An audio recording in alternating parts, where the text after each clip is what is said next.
नमस्कार दोस्तों। तो कैसे हैं दोस्तों? इस वीडियो से आपको पता चल गया हो कि हम आज किस पॉइंट बात करने वाले हैं। बेरूत एक्सप्लोजन, मानवीय इतिहास में एक और अविश्वासपूर्ण घटना।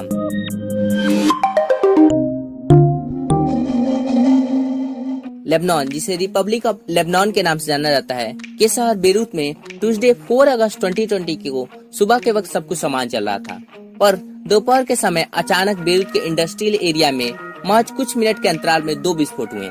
यह विस्फोट केंद्रीय बंदरगाह के काफी करीब हुआ।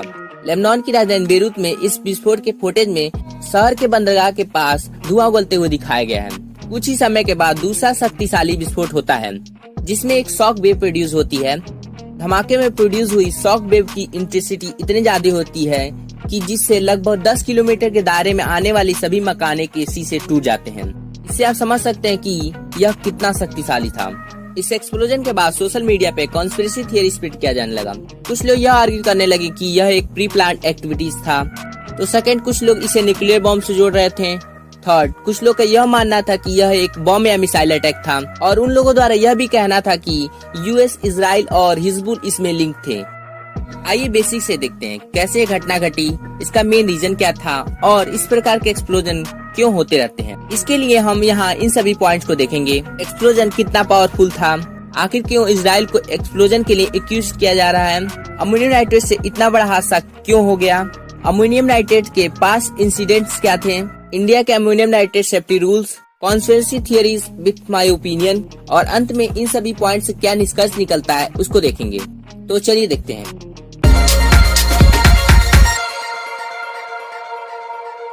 दोस्तों, विस्फोट की तीव्रता इतनी ज्यादा थी कि महज 10 किलोमीटर दूर स्थित राष्ट्रपति के निवास स्थान बाबरा पैलेस को भी इस विस्फोट से उत्पन्न हुए शॉक वेव से काफी हानि हुई है। पैलेस के कई दरवाजे और खिड़कियां टूट गए हैं।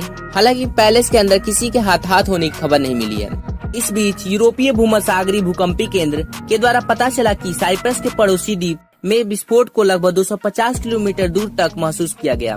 CNN की रिपोर्ट के अनुसार इस धमाके ने भूकंपीय लहरों को 3.3 तीव्रता के भूकंपीय लहरों के बराबर बताया गया है। लेबनान के प्रधानमंत्री ने कहा कि नुकसान का पैमाना डिस्क्राइब नहीं किया जा सकता और सबसे बड़ा नुकसान दर्जनों मृतकों और घायलों का नुकसान है। इस तरह अमोनियम नाइट्रेट का सबसे बड़ा एक्सप्लोजन के बाद लेबनान में राष्ट्रीय शोक दिवस घोषित कर दिया गया है और 2 वीक के लिए नेशनल इमरजेंसी डिक्लेयर किया गया था।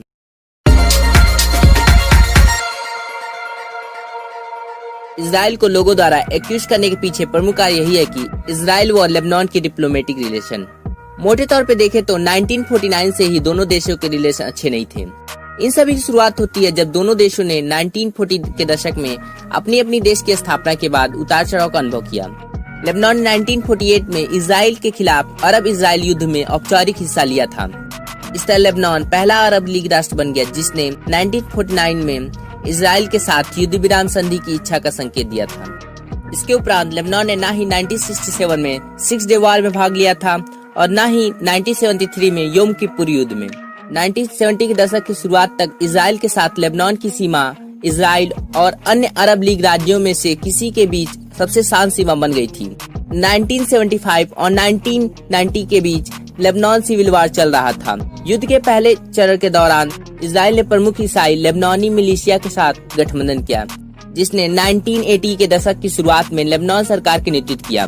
लेकिन असल में देखें तो यह केवल एक शुरुआत था कि आगे चलकर यह धर्म का रूप ले सके। इजराइल का लॉ इन्फोर्समेंट लेबनान को एक दुश्मन राज्य मानते हैं। इजराइल के नागरिक या कोई अन्य व्यक्ति जो इजराइल के द्वारा जारी किए गए किसी भी पासपोर्ट, टिकट, वीजा या सील को रखता है तो उसे लेबनान में प्रवेश करने पर सख्त पाबंदी है। यदि कारणवश आगे एंटर कर गया तो उसे निरीक्षण के लिए गिरफ्तार या नजरबंदी का अधिकार हो सकता है। आप खुद सोचिए, आप, मैं या कोई और लेबनान में एंटर करते हैं और वहाँ इजराइल पासपोर्ट होने के कारण गिरफ्तार कर लिया जाता है। सोचिए कितना गलत होगा। 2008 में प्यू रिसर्च सेंटर के द्वारा एक सर्वे किया गया था जिसमें पाया गया कि लेबनान में यहूदियों अर्थात इजराइल लोगों के बारे में नकारात्मक विचार सबसे आम थे। इसमें 97% लेबनानियों का यहूदियों पर प्रतिकूल राय थी। 2011 में प्यू रिसर्च सेंटर द्वारा फिर से सेकेंड टाइम सर्वे किया गया। इस सर्वे में मुस्लिम बहुल्य मध्य पूर्वी देशों में यहूदियों के बारे में दृढ़ता से नकारात्मक विचार रखे गए। केवल 3% लेबनानी ने यहूदियों के बारे में सकारात्मक दृष्टिकोण रखे थे। इस तरह 1949 से अब तक दोनों देशों के रिलेशन में कोई बदलाव देखने को नहीं मिला है। वही उतार चढ़ाव अभी भी है।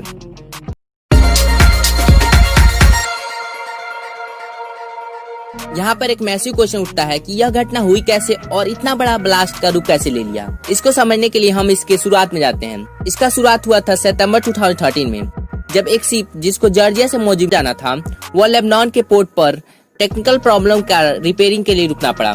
तो जब बेरूत में यह शिप रुकी तो वहाँ पता चला कि इसमें 2750 टन अमोनियम नाइट्रेट है।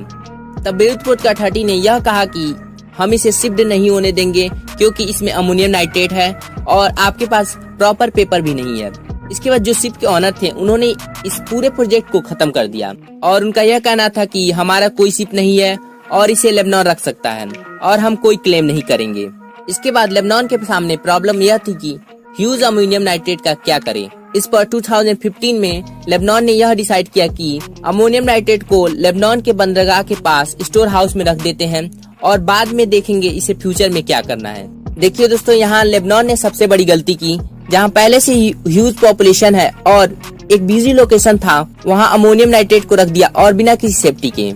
अगर हम अमोनियम नाइट्रेट के स्ट्रक्चर की बात करें तो अमोनियम नाइट्रेट का स्ट्रक्चर कुछ ऐसा होता है। अमोनियम नाइट्रेट अमोनियम आयन और नाइट्रेट आयन का कंपोजन होता है।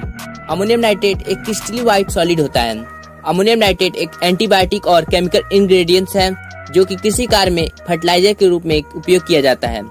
इन सभी के अलावा अमोनियम नाइट्रेट को NFO में भी उपयोग किया जाता है। अमोनियम नाइट्रेट को औद्योगिक रूप से नाइट्रिक एसिड और अमोनिया के रिएक्शन से बनाया जाता है।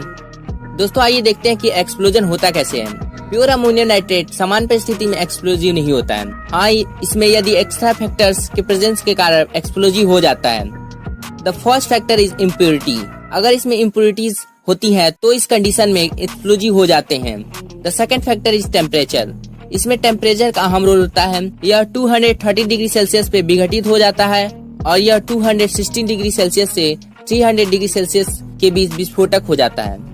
जब अमोनियम नाइट्रेट विघटित होता है तो मुख्य रूप से कई गैसों में टूट जाता है, जिनमें नाइट्रोजन गैस, जलवाष्प और ऑक्सीजन गैस होता है। गैस का तेजी से रिलीज होना एक विस्फोट का कारण बनता है। विघटन के साथ कई अन्य प्रक्रियाएं होती हैं। ये अन्य गैस बनाते हैं जैसे नाइट्रोजन डाइऑक्साइड और अमोनिया। इन विस्फोटकों से निकलने वाले धुएं में मुख्य रूप से नाइट्रोजन डाइऑक्साइड पाया जाता है जो नारंगी लाल रंग का होता है। यानी यूँ कहें जो आप यहाँ धुआं देख रहे हैं वो नाइट्रोजन डाइऑक्साइड का है। इस तरह अमोनियम नाइट्रेट से हुआ यह एक बड़ा हादसा है जिसमें 200 पीपल का डेथ हो गया है और 6000 पीपल इंजर्ड हो चुके हैं।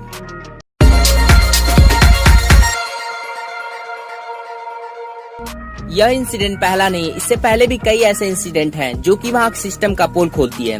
उदाहरण के रूप में चीन में 2015 में, टेक्सास में 2013 में, ईरान में 2004 में, फ्रांस में 2001 में, टेक्सास और फ्रांस में 1947 में तथा जर्मनी में 1921 का एक्सप्लोजन मौजूद है। यदि आप सोच रहे हैं कि इंडिया इस मामले में सेफ है तो आप इंडिया का कंडीशन देख लीजिए। इंडिया में major terror attack including Pulwama, Varanasi, Pune, Delhi, Hyderabad and Mumbai में अमोनियम नाइट्रेट का उपयोग RDX या TNT इनिशिएटर एक्सप्लोजिव के साथ किया गया था। इन सभी विस्फोट को बड़ा रूप देने के लिए डेटोनेटर्स की आवश्यकता होती है। डेटोनेटर एक प्लास्टिक टाइप उपकरण होता है जिसका उपयोग विस्फोटक उपकरणों को ट्रिगर करने के लिए किया जाता है। डेटोनेटर में जो रासायनिक अभिक्रिया होती है उसे डेटोनेशन कहते हैं। अगर बात करें डेटोनेशन की तो डेटोनेशन एक रासायनिक अभिक्रिया है जिसमें अमोनियम नाइट्रेट को एल्केन के लॉन्ग चेन के साथ अभिक्रिया कराई जाती है।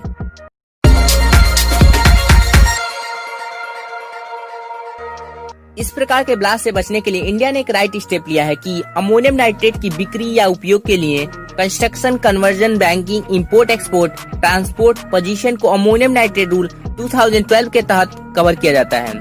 इसके अलावा भारत में बड़ी मात्रा में अमोनियम नाइट्रेट के भंडारण के लिए भी नियम अवैध हैं।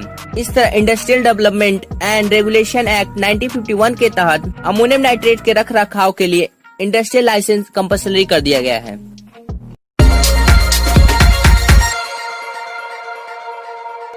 दोस्तों, बेरूत के बंदरगाह पर विस्फोट के बाद सोशल मीडिया पे कंस्पिरेसी थियरी स्प्रेड करने की प्रक्रिया शुरू हो गई।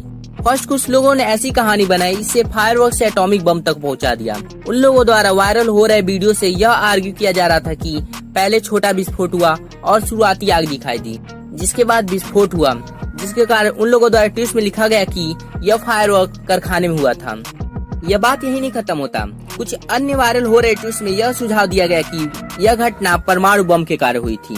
क्योंकि सफेद मशरूम जैसे बादल फुटेज में से कुछ में बढ़ते हुए दिखाई दिए। यह दावा एक बड़ी संख्या लगभग 1 लाख से अधिक ट्विटर अकाउंट के द्वारा किया गया। इस विषय पर एक्सपर्ट्स की राय थी कि विस्फोट एक परमाणु उपकरण के कारण हुई है। यह एक अंधा सफेद सच था। इसके अलावा बात रही मशरूम रूपी बादल परमाणु बम की, तो कोई यूनिक नहीं है। एक्सपर्ट्स के अनुसार वे आर्द्र हवा के संपीड़न का परिणाम था, जो पानी को संघनित करता है और बादल बनाता है। सेकंड, कुछ लोगों ने इस कहानी को और आगे बढ़ाया और वे इसे बम या मिसाइल हमला मान रहे थे। उन लोगों द्वारा अमेरिका, इजराइल या हिजबुल्लाह पर परमाणु बम का आरोप लगाया जा रहा था। वे मुख्य रूप से झूठे दावों पर ध्यान केंद्रित करने के लिए इसे एक इजरायली हमला बता रहे थे या हिजबुल हथियारों में से मिसाइल हमला बता रहे थे। बाद में लेबनान और इजराइल के द्वारा ऑफिशियली उन सुझावों को खारिज कर दिया गया कि इन सभी का इस घटना से कोई लेना देना नहीं था। थर्ड, कुछ लोग यह दावा कर रहे थे कि इजराइल के पीएम मंगलवार को ही ब्लास्ट साइट की ओर इशारा किए थे। वे इस फोटोग्राफ के साथ यह दावा कर रहे थे कि इजराइल के प्रधानमंत्री बेंजामिन नेतन्याहू मंगलवार को ही बेरूत विस्फोट की जगह इशारा कर रहे थे। कुछ लोग इसे इतना सच मान बैठे कि वे अपने सोशल मीडिया पर सबूत के रूप में प्रस्तुत कर रहे थे और कैप्शन में ऐड कर रहे थे इस विस्फोट में इजराइल का हाथ था। बल्कि असल में वह फोटोग्राफ्स बेंजामिन नेतन्याहू के द्वारा 2018 में संयुक्त राष्ट्र महासभा को संबोधित करते वक्त का था, जिसमें वह बेरूत शहर के एक पूरी तरह से अलग जिले की ओर इशारा कर रहे थे, जहां उन्होंने दावा किया था कि हिजबुल्लाह यहाँ हथियारे छिपा रहा था। ब्लास्ट साइट नेतन्याहू के नक्शे पर साइट 1 के नॉर्थ में कई किलोमीटर दूर है। मेरी राय में इन सभी रूमर्स की शुरुआत ट्रम्प के द्वारा व्हाइट हाउस के प्रेस कॉन्फ्रेंस में दिए गए स्टेटमेंट, जिसमें ट्रम्प ने इसे भयानक हमला बताया था, इससे शुरुआत हुआ। ट्रम्प के द्वारा बिना किसी प्रूफ के कहना यह वैसे लग रहा था जैसे कि बिना सिर पैर के बातें करना।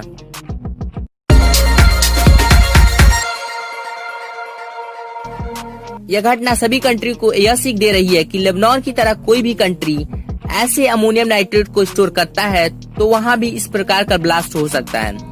इन घटनाओं को रोकने के लिए यही उपाय है कि अराउंड द वर्ल्ड सभी कंट्रीज को अपनी कंट्री के लिए एक सेफ्टी रूल बनाएं और जिन कंट्री में पहले से हैं वहाँ time by time safety rule को आवश्यकता के अनुसार बदलाव करें। दोस्तों, आपकी क्या राय है? इस प्रकार के एक्सप्लोजन को कैसे रोका जा सकता है? आप अपनी सुझाव कमेंट बॉक्स में जरूर दीजिएगा। चलिए दोस्तों, मिलते हैं नेक्स्ट वीडियो में। धन्यवाद। Stay tune, stay safe.